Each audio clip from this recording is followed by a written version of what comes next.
Assalamu alaikum wa rahmatullahi wa barakatuhu. Welcome to the second episode in the missiondawah.com online dawah training course with Abdurraheem Green.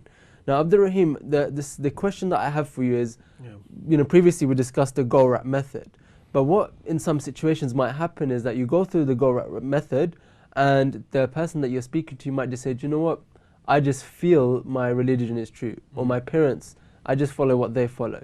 So is there any way that we can counter that earlier on, so we don't go into that kind of situation? Well, first of all, if a person did say that, I would talk to them about the problem, the issue between subjective and objective truths.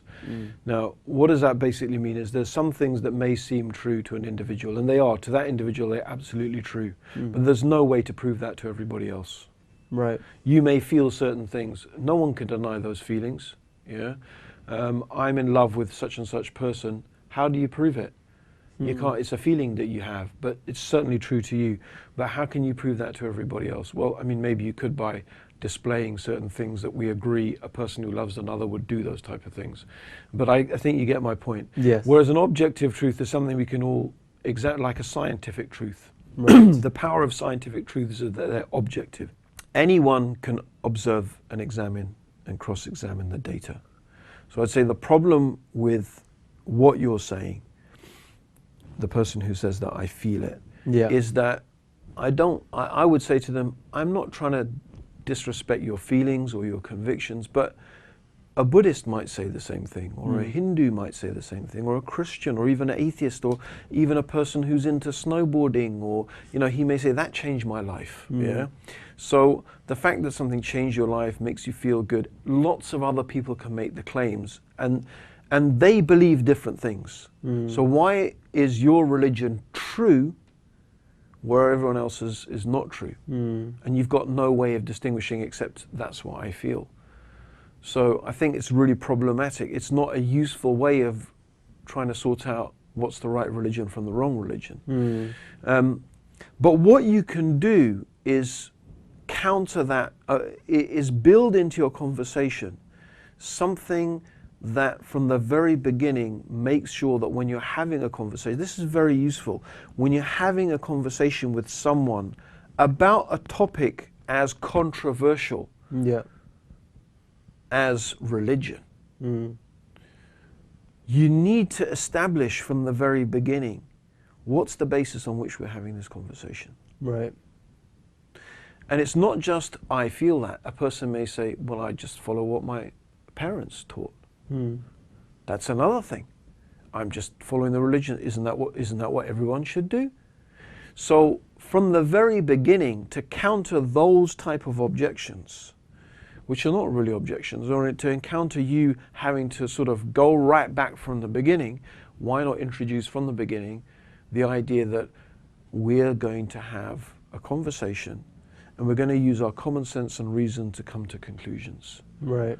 So when we make a decision about what's the purpose of life, why are we here, what's this all about, don't you think the best thing to use is the thing we use every day to make such decisions? Common sense and reason. Right, right. Yeah? Yeah. So that's the benefit of it. So in Go Wrap, before you Go Wrap, it's very useful if you can.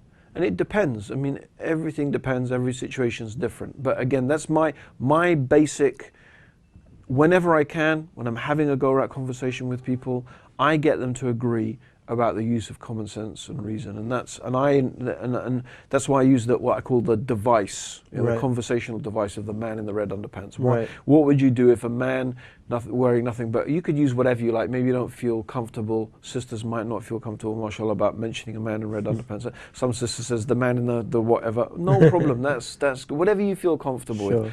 I used to say, what would you do if a guy with tattoos, love and hate, and dressed in a leather jacket like a Hell's Angel came knocking you and said, I'll come to read the gas meter. Yeah. Okay, what would you do? Most people say, I tell him, I wouldn't even answer the door. I'd tell him to go away. And I say, well, why? Why would you do that? Well, because he doesn't look like the gas man. I say, okay, so what process did you use to come to that conclusion? And what we're trying to get from them, and if they don't say it, you can offer it to them. It's actually a basic type of reasoning. This is reasoning at its most basic fundamental level. What I do is compare what I know, the information I know. The man who reads the gas meter usually looks like this, wears this, has this computer thing, you know, has a uniform, has an ID badge. There's certain things that we know from our experience. Yeah. And this does not match the experience.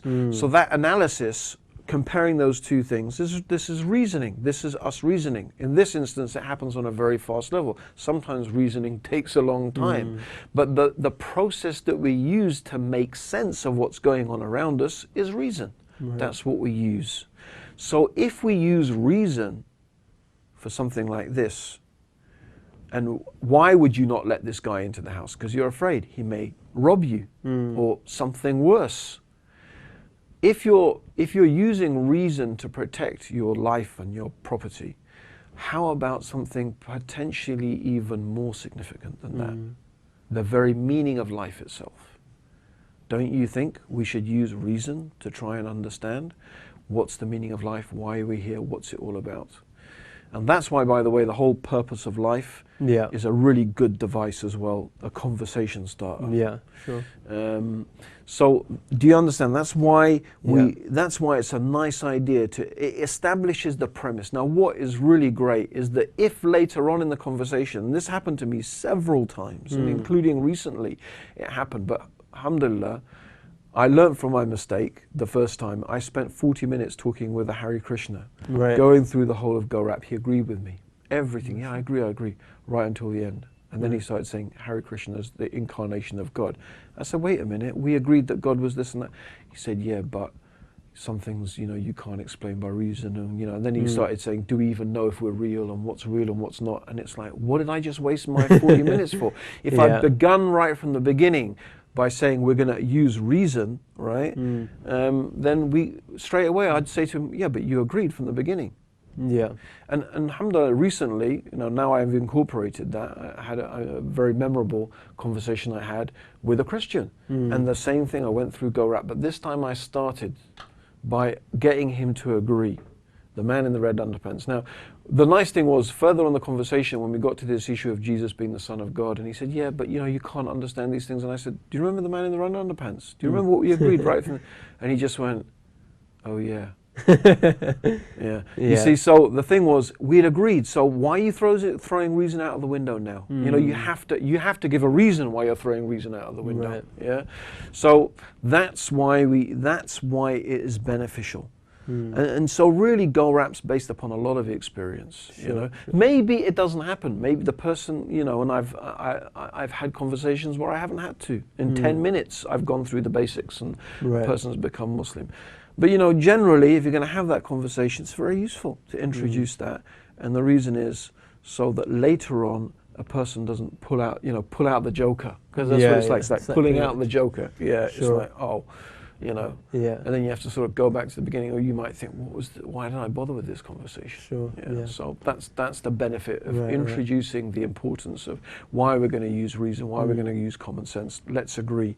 That's what we're going to use to make a decision about these things. Okay. So basically, just from, you know, before you start the conversation or going into the Go-Rap, you just say to them, firstly, you know, we're going to agree to use common sense, reason, and experience. Do you agree upon that? That we should use that? I mean, basically, you say, would you agree that the best way to understand? I mean, you should give them some examples. Yeah, show them that, look, this is what we use all the time to make our decisions. Yes, yeah. So why not? Why not use it for this conversation as well? Now, I mean, occasionally that may itself be a different conversation which we don't deal with. Sure. And you may learn that as you get more advanced in dawah. A person may say, no, I don't agree to use it. So what do you say then? That's a whole different topic, yeah? Sure. But I haven't actually met anyone yet who said that.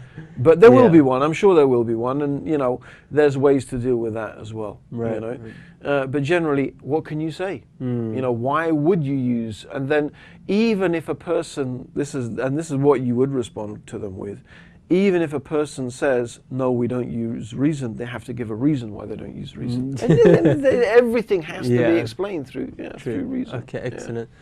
Jazakallah khair, Abdurraheem. So this has been the second episode in our online Dawah training course series. So inshallah, we'll be seeing you in the next episode where we'll be discussing God's existence.